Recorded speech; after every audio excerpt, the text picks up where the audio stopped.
and any resemblance to characters living, dead or otherwise, real or fictitious, is purely unintentional. Some examples of past results are used in this publication. They are intended to be for example purposes only and did not guarantee you will get the same results. Your results may differ from ours. Your results from the use of this information will depend on you, your skills and effort, and other different unpredictable factors. It is important for you to clearly understand that all marketing activities carry the possibility of loss of investment for testing purposes. Use this information wisely and at your own risk. Introduction. What is the perfect business model? Of course, that will all depend on who you ask and on your personal preferences. But it is definitely very possible to make an especially strong argument for dropshipping. This is a business model that has huge advantages over selling your own products, over becoming an affiliate marketer, and certainly over making money from adverts. It has all the strengths of each and none of the downsides of any of them. This is a business model that allows you to work from home and earn passive income,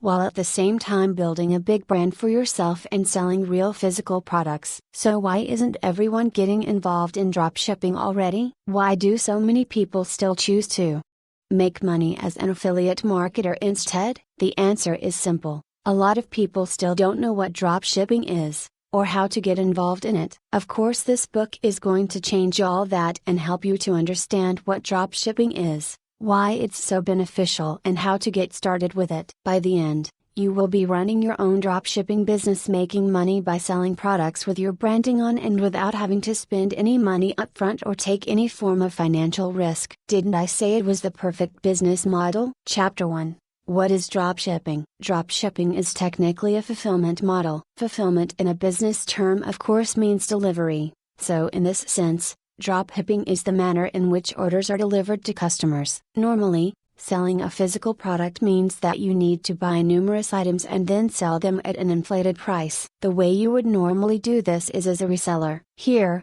you would buy wholesale items, inventory bought in bulk at a discounted price, and you would then sell it on at an inflated cost and keep the difference, your profit margin. The problem with this model is that you need to make a big investment in the stock first of all, and then that you have to deliver the products to your customers. This means you're taking a financial risk by ordering the stock in advance. If you make zero sales, then you'll have lost out on a lot of cash. At the same time, it means you need to not only pay for the shipping but also handle all the administrative tasks. You'll need to constantly take stock of your inventory, and you'll need to refund customers for deliveries that don't arrive. In short, it's a lot to take on for an individual hoping to run a business from home in their spare time. Dropshipping changes this because now the wholesaler is handling delivery and they don't require you to order in bulk. So simple. You list the items for sale in your online store just like you normally would, and then, when a customer orders them,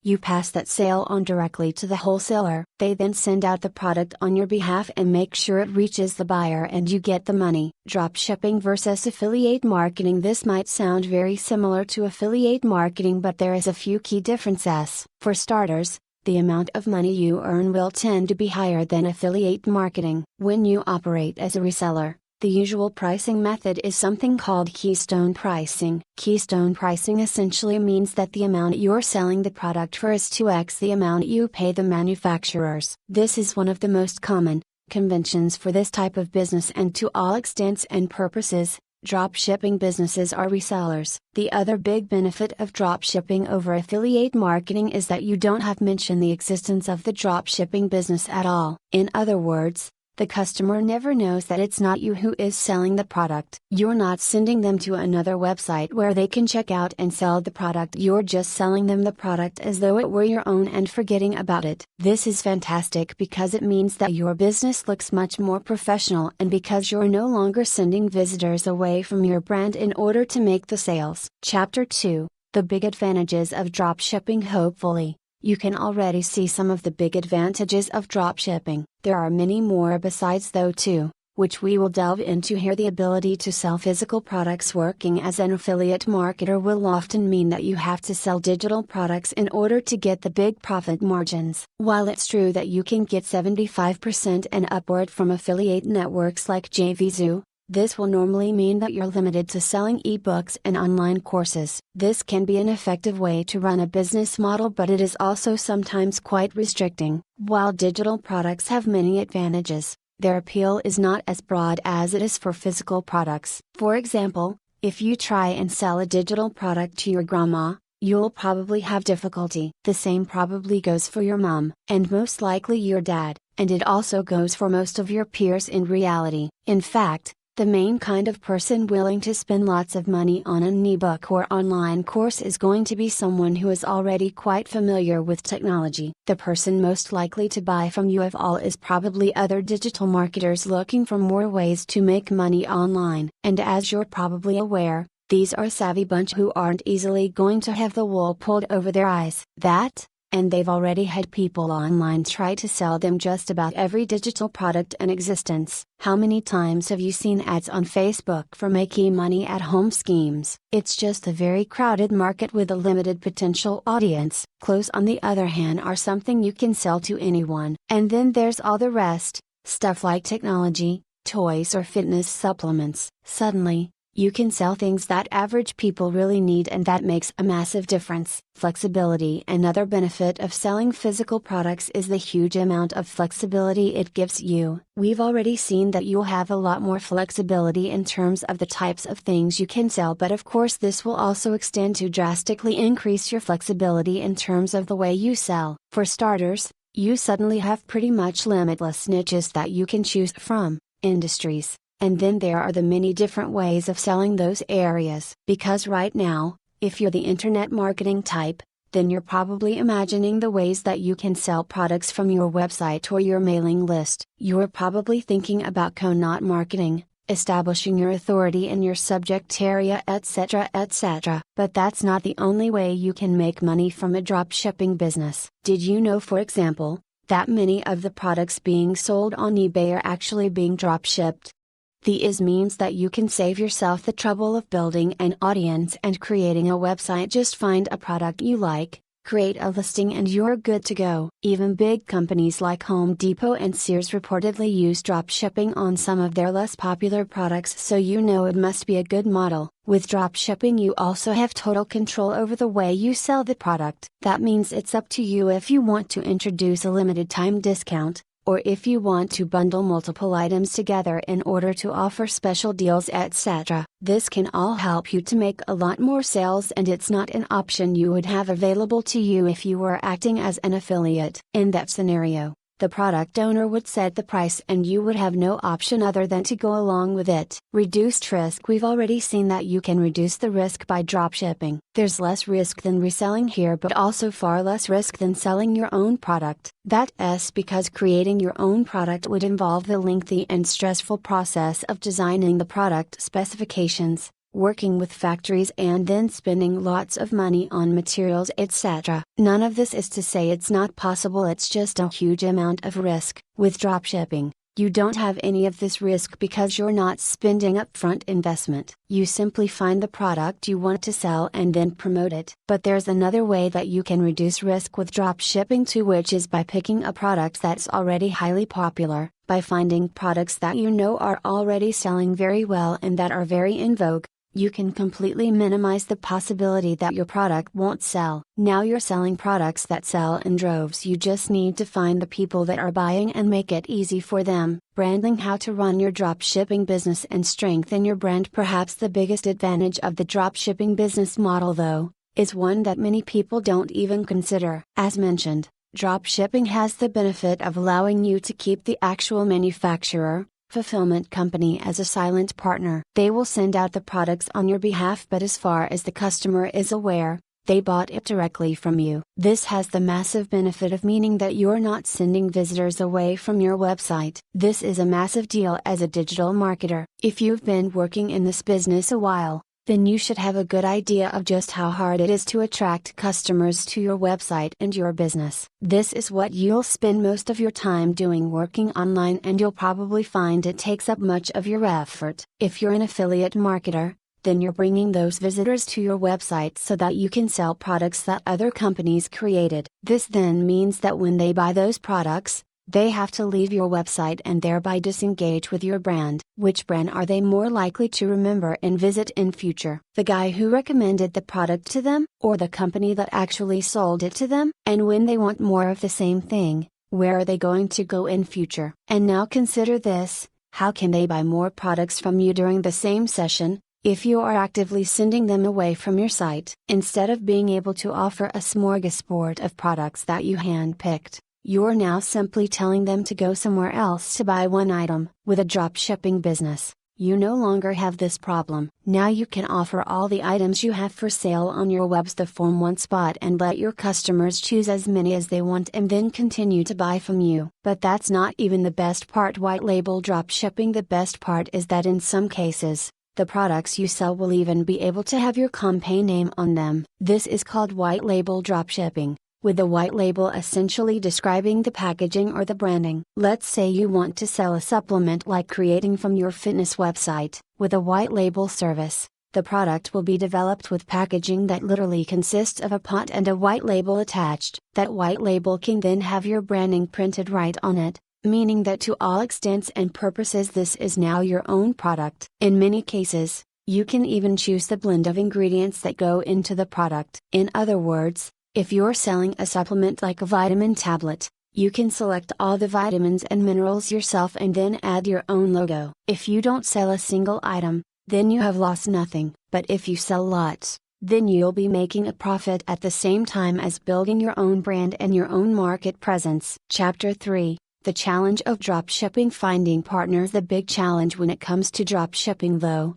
is finding a dropshipper. This is very clearly a business model that has more benefits for the marketer, and so of course not everyone is going to be eager to offer their services. How do you go about finding a dropshipper when they're in such short supply? There are a number of options, but with any digital business, we tend to prefer keeping things simple and cheap. In this case, the best place for you to start is by looking at websites that act as directories for dropshippers, wholesalers and manufacturers. One great site that will do this is Alibaba, www.alibaba.com. Another good one is Worldwide Brands, www.worldwidebrands.com. The latter is probably preferable as this specifically features dropshipping companies and has a large number of advantages for dropshipping businesses. For example, you can use this site to make sure that you are dealing with the real wholesaler. What does that mean? It means that you can avoid making the mistake of signing up to sell products that someone else is dropshipping to you and thereby scraping profit from. This is a common practice and one to be careful of when starting out. Worldwide Brands is perfect if you plan on finding a dropshipping manufacturer quickly and selling their products on eBay or Amazon. The only product with this plan is that there's a fairly hefty sign-up fee. Currently,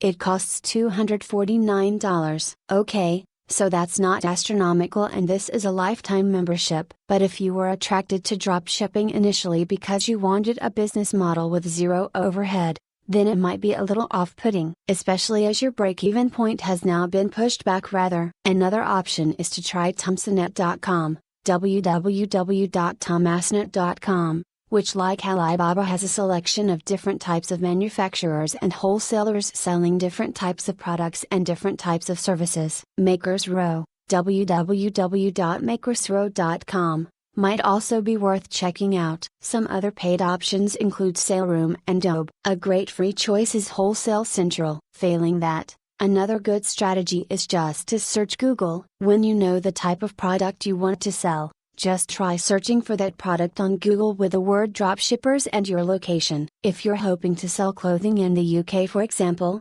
then you can just search for Clothing Dropshippers UK. Doing this right now brings up FashionDropshippers.com, which seems to do exactly what we're looking for, as well as several others. Or perhaps you're looking for a white label supplement dropshipper in the US. In that case, we can search white label supplement dropships in US. This time, we find Norax Supplements, which lets us do exactly that. It's a pretty simple and straightforward method, and there are more and more businesses like this springing up all the time to meet demand.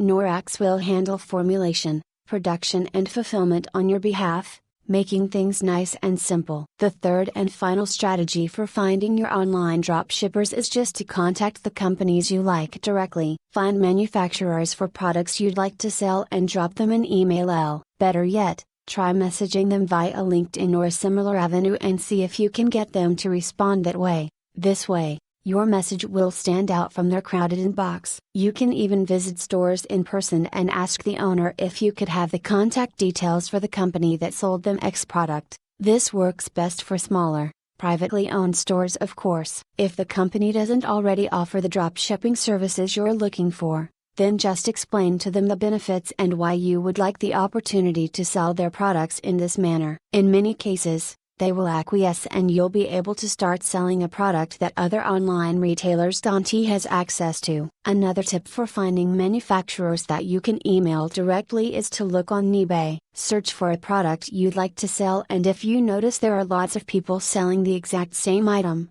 then this is a sign that they're using a dropshipper. It should then be a relatively simple matter for you to track down that original manufacturer and contact them so that you can try and do business with them yourself. Note that many wholesalers and manufacturers don't have a great online presence. This means it can be necessary to really dig deep in Google, or to try looking at trade magazines and papers instead in order to find your potential partners. Crucial tips for finding and working with dropshippers: resale certificate. Not all, but many dropping companies will want proof that you're a real retailer and not a consumer before they do business with you. Their concern is that consumers will simply claim to be dropshippers or resellers so that they can get items for cheap. To provide this proof, you might need an IN number for your business. You can find that here. https://www.irs.gov/businesses/small-businesses-self-employed/apply for an employer identification number online,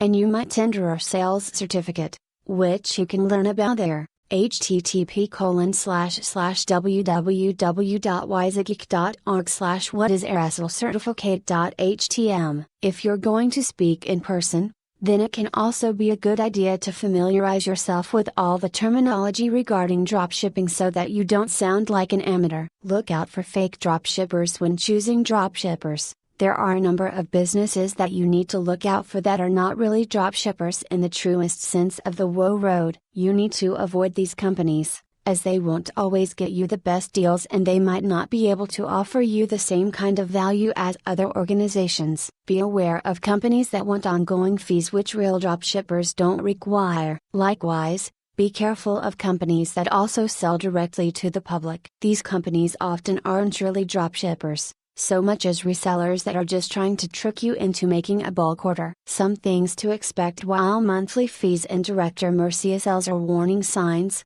there are a few caveats and requirements that you may need to go along with. We've already seen that many dropshipping companies will require you to provide a resale certificate, and likewise, you might find that you need to apply for an account before you can begin using their services, which will normally involve filling out a form and explaining the nature of your business, etc. You might also find that some companies require you to place a minimum order for your first sale. This is another strategy that they can use to drive away commercial customers, as well as merchants that are just window shopping and that may not use their products in future. So for example, you might have a minimum first order of $500, which is a little bit contrary to the entire concept of dropshipping, as you'll now have a bunch of inventory sitting around and the potential risk of losing that upfront investment. So what can you do? The best advice is to ask if you can use this initial expense as credit. Pay the first $500 and then use that amount in order to offset future sales until they've paid the amount off. Drop them an email or speak in person to discuss this option. Choosing the company: a lot of people just starting out are going to be very eager to find a partner to work with and will feel privileged when they get a positive response to their inquiry. It's an exciting feeling and certainly a compliment being given the go-ahead to sell on behalf of a manufacturer.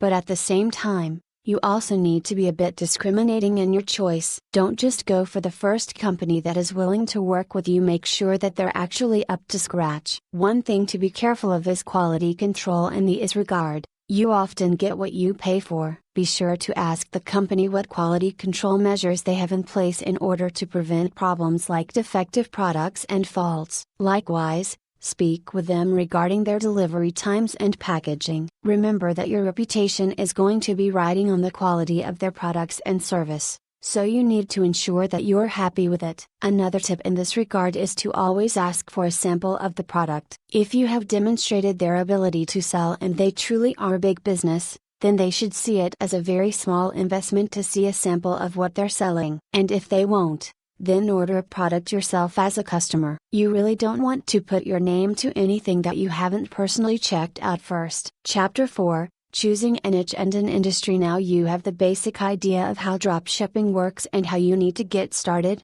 You can begin to think about how you're going to build your own business. This all begins with choosing your product and choosing your industry. Niche. The product, of course, is going to be the item that you intend to sell, and this is going to be dictated by the industry or niche that you choose to enter. An industry or niche, of course, is the subject matter that you intend to write on and the industry that you want to operate your business in. This is important. This choice is going to impact everything from the price of your products, to the type of person you'll be selling to the type of businesses you'll be working with. How to choose your niche. The reason we call it a niche when talking about an online business, is that a niche is a particular category. This is not only your subject matter but also the type of person that is going to be reading your content. It's very important that you choose this correctly because the niche will affect the size of your potential audience. When you choose a subject matter, you want it to be one with a niche appeal. This means that it is aimed at a particular type of person who is specifically interested in that type of thing. An example of a niche might be knitting. If you have a blog about knitting and you sell knitting paraphernalia, then only people who are interested in knitting are going to read your blog and buy from you. This way, you have cut out a niche for yourself rather than trying to appeal to everyone, and that in turn means you have drastically reduced the amount of competition that you're facing. Now you don't need to compete with the biggest companies on the net, and you'll find that paying for things like AdWords advertising is considerably more affordable than it would be for a more general topic. Likewise, getting to the top of Google for relevant keywords like buy knitting gear online is going to be far easier than trying to get a general e-commerce keyword like shop online. The latter would put you against mega companies like Amazon and pretty much every other online business on the net. But the problem with choosing a niche topic is that sometimes it can be too narrow, to the point where nobody is interested in buying from you. If your niche is puppies with 3 legs, then you're going to have a very small number of amputee puppy owners who can buy from you. You'll find it relatively easy to dominate the search engines and to be the #1 supplier of products in that area. However, once you've sold to all 200 readers, you've pretty much reached the limit of what you can sell. On the other hand, a niche like fitness may be considered too broad. Buy fitness clothes online is a hugely popular search term that companies like Men's Health, Under Armour and Bodybuilding.com, ranking for search terms like how to build muscle is even going to be very difficult. The perfect niche or industry then is one with a broad appeal, but that still gives you a unique twist. This way, you'll be able to appeal to a lot of people, but you'll also be able to avoid directly competing with the biggest competitors. This will also give you a better route to market, which is a term that describes any direct access you might have to your target audience. An example of a route to market, for example, would be a forum that is dedicated to the subject matter you're writing about, or an industry magazine. These are the perfect niches to pick with all this in mind. How do you find the perfect niche for you? There are a few things to consider. Your current niche. A lot of people reading this are going to already have a blog or a website. In that case, the best niche is obviously going to be the one that you're already in. All you need to do then, is simply pick a product that your current readership will enjoy. You should already have their trust, so all that's left to do is offer them products and explain how and why they can benefit from them. An area of interest. This will often align with that last point, but you should always pick a niche that you find personally interesting. This makes a gigantic difference to the quality of the content you put out, to your ability to pick the best products and more. Remember, as a blog owner, you're going to be required to write thousands of lines of content on this subject in order to demonstrate your expertise and gain the trust of your visitors. See the relevant chapter. If you don't know anything about the niche, then this is going to come across in your writing and you're going to find it a very dull job. On the other hand, if you have a legitimate love of the niche you're writing in, then you'll find it no chore to write all that content, and you'll meanwhile find it much easier to wow your readers with what you know. What's more, you'll have a better idea of how to pick a truly great product that will stand out and attract your audience. You'll have your finger on the pulse. Niches where you have an upper hand again. This relates directly to the previous two examples in many cases. Suffice to say, that most of us will have contacts and advantages in some niches that give us an edge. Perhaps, for example, you happen to know the owner of a very big fitness website, or of a very big fitness magazine. Knowing this person will thereby make it much easier for you to get a cheaper advert, or maybe even an article, inside the magazine. Now you can reach out to that audience directly and hopefully sell more product. Have a long think about your lists of contacts and friends, and then consider finding a product that will let you make the most of those advantages. Niches with a strong value proposition. If you look at affiliate marketing, digital products and internet marketing as a whole, you'll notice that certain niches stand out as being by far the most popular. Those are fitness, making money, dating. Why are these the most popular niches? On the one hand, it's because they have the broadest appeal. But the biggest reason is that they offer the best value proposition. A value proposition is basically the way in which your business is able to offer value. This is the way that your products can change people's lives. What is the end result of owning your product? If you're selling a hairdryer, then what you're really selling is convenience and dry hair. If you're selling clothes, then what you're really selling is the ability to feel good about yourself, to look sexy, and hopefully to thrive in your career and in dating as a result. This is what sells. Try and sell a book about cats and you're really not offering much beyond a few hours of entertainment. But sell a book about making money and you're selling a dream. By choosing a product that can really change people's lives, you are providing much more value even if the manufacturing costs stay the same. This lets you charge more and make more money as a result. And it basically comes down to the niche. Combining niches and finding sub-niches in order to tick all these boxes. One strategy you can use is to target a sub-niche, a niche within a niche. An example of this is targeting a specific type of person within the fitness niche. How about fitness for the over 50s, or dieting for the diabetic? You could even do strength training for martial artists. In this latter example, you've actually combined two separate niches in order to offer something truly unique and interesting. Chapter 5. Choosing the perfect product. Now you have your niche, the next thing to do is to pick an actual product. From here, you can then find the manufacturer to help you provide that. The important thing here is that there should always be a clear synergy between your branding, your ethos, and your product. That is to say that you should have a real affinity with the product and be selling it as an extension of your mission statement. What you mustn't do is to simply find whatever the first product is that you can sell within your niche. An example might be to create a fitness website, build an audience, and then try and sell a really basic protein shake that is already well known. Can this work? Sure. But why would people bother to buy from you when there are countless other sites where they can find the same thing, or when they can even buy it from their local high street? Likewise, if you are selling a product that is obviously not your own and that is so generic, then it can actually hurt your trustworthiness. It's clear you're trying to make money, which isn't a bad thing in itself, but you're not offering any unique value in return. You're just saying, oh yeah, and why not buy this generic product while you're here? On the other hand, if you can find a product that is somewhat new, somewhat different, and that mirrors your personal approach to fitness, to business, or to whatever your niche is, then you can sell something that you really believe in and can get excited about. And this is something that will come across and make itself apparent for your visitors too. This is one reason why it can be so great to have a hand in helping designing the product, as with a supplement, for example, where you get to choose the ingredients. Similarly, you can make money from selling a product that is a title lesser known and that you find particularly interesting and exciting. The best brands will be the ones that can grow with you. Find a company that is doing something new and exciting and express that you'd like to work with them. From there,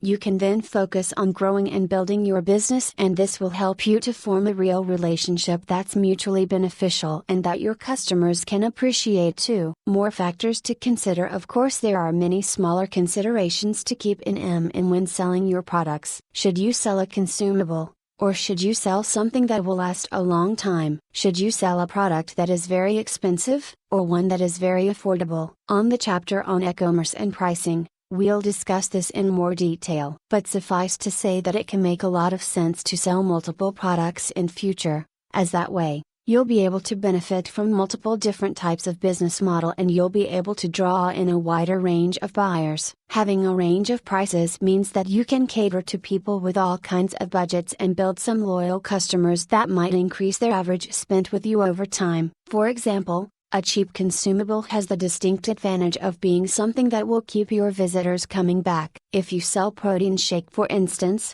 then your buyers will probably want this about once every month. If you provide a reliable service and appealing prices, then this is an excellent way to get repeat business and to have a recurring income, which in turn will be highly convenient by letting you make more concrete plans for your budgeting, etc. Another option is to run a box business. These are businesses that sell selections of products on a recurring basis. Someone will subscribe to your business, for instance, and then you will send them a package containing a set number of products each month. This could be a range of different items, or it could be one thing. Loot Crate, for example, is a business that sends pop culture merchandise to comic book and games fans. Part of the fun of this service is that they never know exactly what they're going to get, but it will always be something interesting and exciting. Then again, you also get men's grooming services that send the same selection of consumable razors, shaving foams, etc. each month. This is a different way to create your drop shipping business and one that allows you to add some real extra value and also to promote the products of your partners in an exciting way. There are many other ways you can add value to, whether it's providing freebies, like some kind of PDF, offering the best discounts, or somehow upgrading the product you're offering before it reaches the customer. Whatever you decide, the big question to ask yourself is, what value are you providing? What are you offering on top of the products themselves? How are you providing value not only for the customers but also for the suppliers? What advantage do they get by coming to you instead of going to an Amazon? What types of products will sell? Finally, you of course need to ask yourself what types of products will sell well. And this is particularly important when you first start out and perhaps only have one item to begin with. If you're going to begin your store with just one item, then it is highly important that this one item be something that will sell well and get your business off to the best start. And the best way to do this is to pick something that has a very clear function and that is easy to explain. Solve a problem that your visitors have. What is it that people in this niche need, and how can you solve that issue for them? If you can answer this, then you should have no problem selling your first item as long as it is well made and as long as you're persuasive enough to make it sound amazing. Chapter 6. Creating your brand and building your audience. If you already have a website and an audience, then you can skip this chapter. Otherwise, it's crucial that you keep reading in order to ensure that your brand is aligned with your business model and the product you're selling. A good place to start is by asking what exactly a brand is. A brand is much more than just a logo and is rather an ethos, a mission statement, and an approach to business. That logo simply tells people that the product or service they're receiving adheres to the same standards as whatever else they have used from you in the past. You start your brand by choosing why it is that you do whatever it is you do. Why should people care about your business? How are you different from other companies offering the same thing? How do you want the world to change as a result of your business being a part of it? This is what allows a company like Apple to capture the imaginations of billions of people and to create such loyal customers. Apple isn't just about selling hardware, it's about making beautiful hardware that feels personal and that is aimed very much at creative, rule-breaking individuals as opposed to big businesses. When the first Apple computer was released, the only competition was IBM, and by taking this stance, Apple was able to differentiate itself a lot and get a lot of excited followers as a result. The same goes for many businesses that are setting out to create a greener planet. These companies are doing something more than just making money, and their fans love them for it. This is enough to make people choose their products instead of the same products offered by another business. And this so means that people know instantly that the service is aimed at people like them. So ask yourself what the driving motivation behind your business is. You're a fitness company? Okay, but what is it that you really believe in? Why is fitness important to you and to your customers? Do you think that people are happier when they're well? Do you want to help the average person to have a more fulfilled life thanks to a healthy lifestyle and diet? Or do you love the idea of becoming more powerful? Are you all about building strength and speed and challenging the limits of human potential? These two companies might sell the exact same product, but the way they go about it is completely different. And if you can convey this mission statement, then you will find that the right type of customer will go absolutely nuts for your brand. That's the kind of customer whose vision is aligned with yours. Don't try and appeal to everyone, that will never work. Instead, try to appeal to Apple more, to the right kind of person. Creating your logo. One way to do this is through your logo and your web design. The objective of a great logo is to communicate what your business is all about. You are trying to tell people what you sell and why you sell it as soon as they look at your business. Say your company was all about health and natural products, then you might make a logo that had a tree in it, or a heart. It would probably be green in color and have an uplifting, healthy sounding name. Conversely, if your business is all about punishing workouts in the gym, then your logo might include a picture of a dumbbell and have the word iron in it somewhere. The idea is that the combination of your logo, company name and perhaps blog posts is enough to tell any visitor to your site right away why that this is a company that aims squarely at them and that they're going to love. This should also extend throughout your site design. Meanwhile, make sure that your logo is designed using a vector file, meaning that it's made in Illustrator or a similar piece of software that keeps it easy for you to edit and resize, and avoid using cliches. Once again, this is a good place to invest a little of your own money upfront. It will pay off to a massive degree in the long term. Building your audience and creating trust. The mistake a lot of people make is to try and sell right away. This can work sometimes, but it is not generally the best way to build trust, grow an audience and ultimately secure the best long-term profits. That's because it's somewhat similar to walking up to an attractive stranger in a bar and asking if they want to come home with you. 99.99% of the time, this will be met with a slap. Most people prefer to get to know the person propositioning them at least a little bit at first. So instead, you need to try and introduce yourself properly and let the person feel they know you and can't trust you first. This is the exact same for a business when you're trying to sell something. Imagine approaching a stranger in the street and asking if they want to buy from you. This is the basic concept of content marketing, to build an audience of people who love your content and who trust your opinion so that you can convince them to buy the products you recommend, and so that you can keep bringing people back to your site time and again, giving yourself multiple opportunities to make a sale. The way you do this is to start by writing high quality content and to post this to a blog on a regular basis. The more you write and the more you research your subject matter and make it different and interesting, the faster you will build a dedicated audience that you can sell to. Demonstrate that you really know what you're talking about, that you only recommend things that you genuinely believe in, and that your audience can trust you to be a resource for more useful ideas and information. Likewise, try to build your mailing list and social media presence. Incorporate your brand strongly on all of your social media pages and in anything else you create, so that people will know they're dealing with the same business. Getting someone to follow you on social media when they think they might be interested in your brand is far easier than getting them to buy a product from you and actually spend money. Your social media accounts will meanwhile help you to bring more new customers to your site by letting people share with their network. You can help this too by providing social sharing buttons that will let people easily like your content on Facebook or tweet it to Twitter. Only once you have generated a big audience of people regularly coming to your site, should you then start thinking about introducing products to your page. If you have really created a brand you believe in, and if you've been providing real value in your content,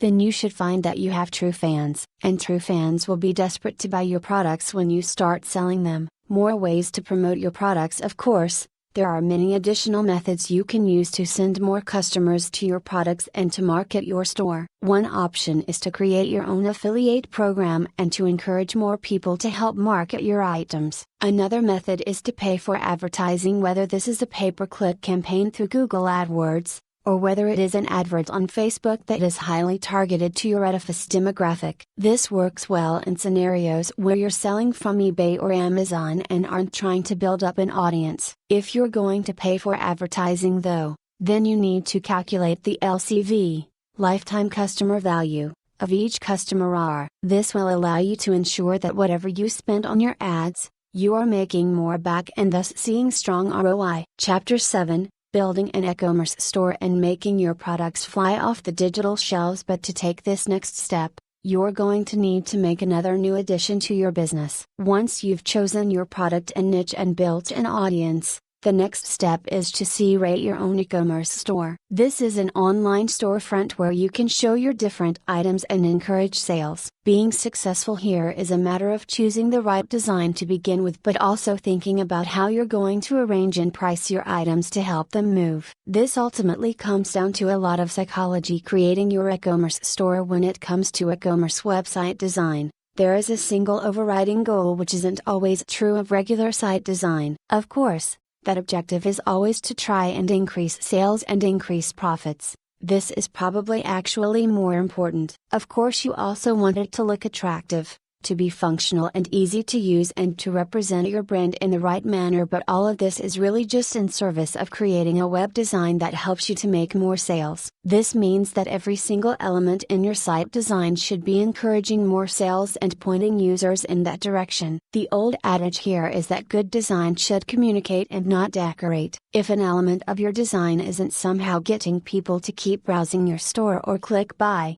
then it has no place in your design. If you use the right development company or a good e-commerce builder, template, then you should find that the experience and expertise of the professionals informs their decisions and results in the best possible turnover and profits for you. In this regard, it is always worth spending a little more on a professional theme or on a proper development company. Unless you're a professional designer yourself, then you won't be able to compete with an entire organization made up of experts who have the very best tools and the most experience. And any lack of professionalism in your site design is going to reduce the trust in your brand and make visitors less likely to buy. An e-commerce store, more than any other design, needs to look professional and have a sense of polish and sheen. The easiest way for most digital marketers to create their own e-commerce store will usually be to use a WordPress theme like WooCommerce. WooCommerce is a theme, plugin that will transform an entire WordPress site into an online store. This makes managing your store just as easy as managing any WordPress website. You can still get a professional design for your site meanwhile,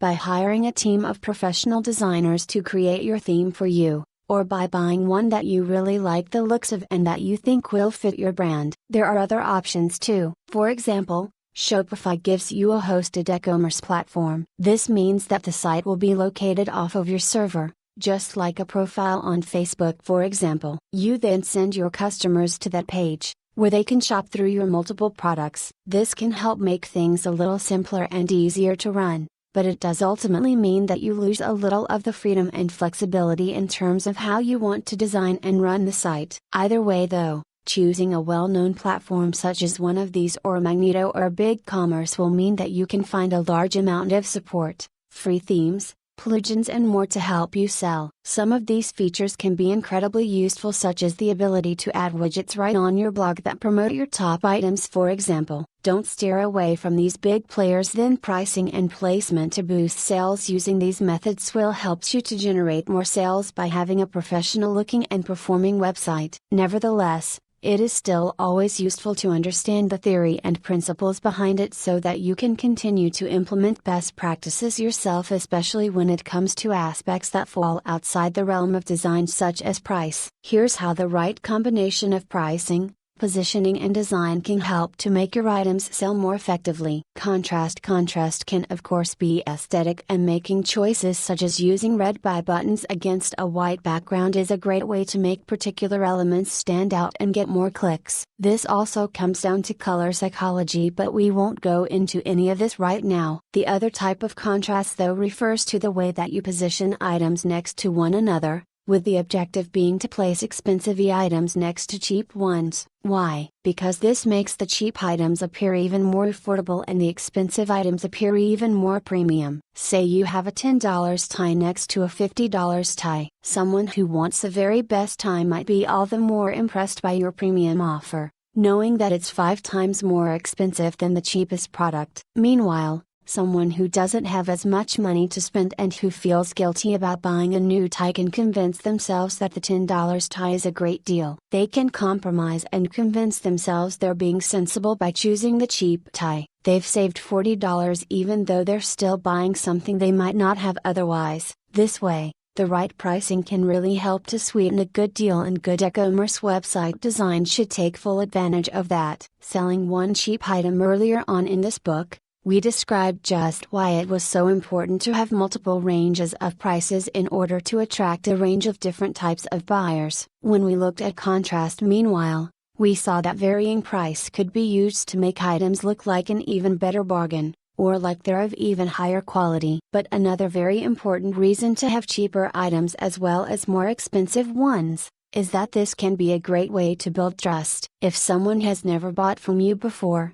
then they might feel concerned that the products won't arrive or they won't be as advertised. Even if they read your content and they like it, they have no guarantee that what you're selling is going to be high quality or even that the site will be secure from data leaks. Thus, they aren't going to want to spend £1,000 the first time they ever do business with you. But if you have an item that costs $5 and that is a product people will know, then someone might make that purchase because it's a small risk to take. Now you can demonstrate the quality of your service and save their details, making it much easier to sell bigger items in future. The hunt is on. Another tip is to think about your top sellers and your smallest sellers and use this to inform the design of your store. This is something that physical stores do a lot. They'll place their biggest drawers right at the back of their stores. This way, people will come in to buy the thing they want, but to get there, they'll have to pass through all of the smaller items you're also selling along the way, and hopefully they might buy something. Meanwhile,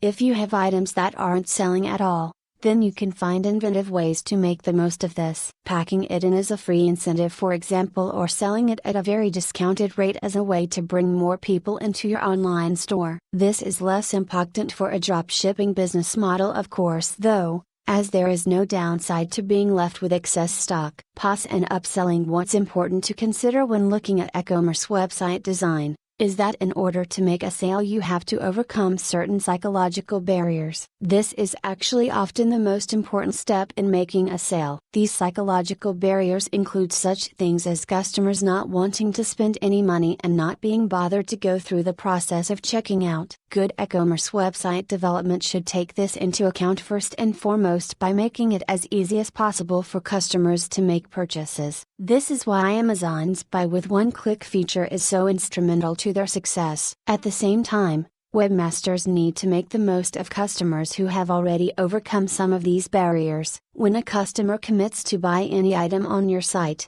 they will instantly become much more susceptible to increasing their order. Why? Because they've already decided to make a purchase. This is why physical retailers use POS, point of sale, displays that sell extra items while customers are in the queue. It's so easy for them to add extra things to their basket that it would be foolish to miss this opportunity. E-commerce sites can do the exact same thing by making it easy to add extra purchases at the checkout. Similar is upselling, where you give your buyers the opportunity to upgrade their order once they're already buying. Once they've committed to buy, tell them how for just $10 more they could have the very best service or product instead of the cheaper but ultimately inferior option they're currently buying. It's the smart decision after all. Bundling. Sometimes a buyer will want some of your items but will not all of them. Other times they will want to combine multiple items but won't want to pay for extra shipping or to pay full price when they're essentially buying in bulk. Thus,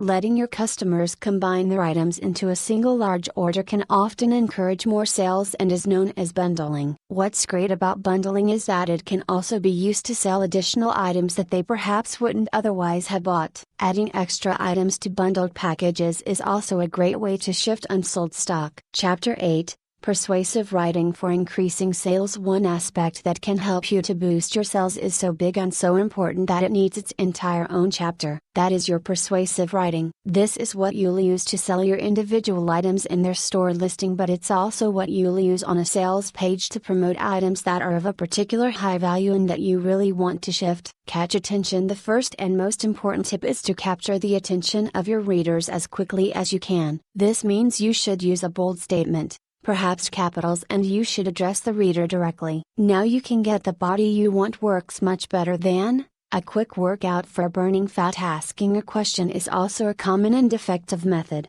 because it forces the reader to engage with the text by thinking about the answer. Hence, are you sick of feeling tired and unfit?